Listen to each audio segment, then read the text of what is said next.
Sangat sangat bisa, Bu Dwi, ya Bapak Ibu, ya sangat bisa karena banyak juga terjadi merek luar didaftarkan di Indonesia dan merek luar nggak bisa pakai. Contoh contoh yang pernah terjadi merek Sony dengan nama Sony.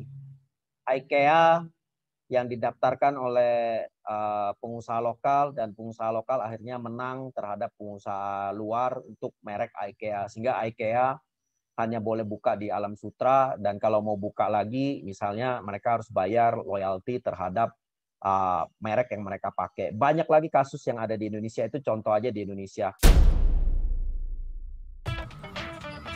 Hai kakak-kakak semua, jangan lupa untuk subscribe channel Big Indonesia Official. Subscribe itu gratis kok, dan dukung selalu channel yang bermanfaat ini. Klik like, share, supaya pahala tanpa lagi. Stay tune terus guys. Jadi kalau merek kita sudah terdaftar di Indonesia dan merek kita sangat terkenal, apakah bisa didaftarkan oleh orang lain di luar negeri? Sangat bisa. Saya juga pernah kejadian merek saya waktu saya di OT, merek Formula. Formula sudah terdaftar di Indonesia dan sangat terkenal di Indonesia. Ya, adalah merek yang terkenal di Indonesia dan punya market share untuk sikat gigi hampir bisa dibilang 70%. Tapi di Cina saya tidak bisa menggunakan merek Formula. Kenapa? Karena merek Formula sudah dipatenkan oleh pengusaha lokal. Jadi memang ada orang-orang yang punya cara kerja atau memang tujuan kerjanya adalah mendaftarkan merek yang akan terkenal, baik di Indonesia maupun di luar negeri. Di Indonesia juga sangat banyak, bukan cuma di luar negeri. Contoh kalau Bapak Ibu punya merek yang bagus dan penjualannya mulai terkenal di Indonesia, ya, tiba-tiba ada yang daftarkan merek Ibu, Bapak Ibu, ya, sudah terdaftar dengan kategori jenis yang sama. Ataupun Ibu, Bapak Ibu masukkan dokumen sudah masuk ke Menhumkam atau ke Haki atau apapun yang jalur untuk pendaftaran merek, itu kan butuh waktu 2 tahun.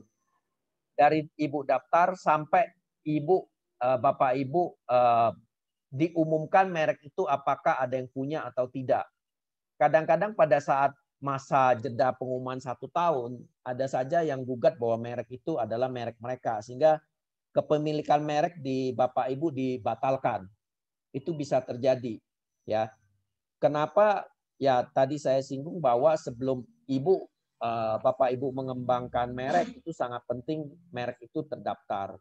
Ya, jangan sampai Ibu sudah Bapak Ibu sudah jualan di market lokal dan produk itu terkenal, produk itu bisa diterima, tapi akhirnya Bapak Ibu tidak bisa menggunakan merek itu karena sudah didaftarkan oleh orang lain, ya, dipakai orang lain, ya. Sekarang seperti bisnis merek di Indonesia, orang-orang yang kerjaannya memang mendaftarkan merek, mendaftarkan webnya secara online, mendaftarkan IG-nya secara online misalnya, itu mereka bisa jual. Ya, ada memang orang bekerja seperti itu. Ya, biaya untuk menjual merek itu murah atau mahal itu tergantung seberapa produk itu populer. Kalau produk itu sangat populer, biayanya bisa disebut dalam jumlah M. Atau merek itu sangat bagus, orang bisa belinya dalam misalnya 1M, 2M, atau 1,5M, atau belinya ratusan juta. Ya, tapi kalau merek itu tidak terkenal, ya paling laku cuma 1 juta, 2 juta, atau 3 juta seperti itu.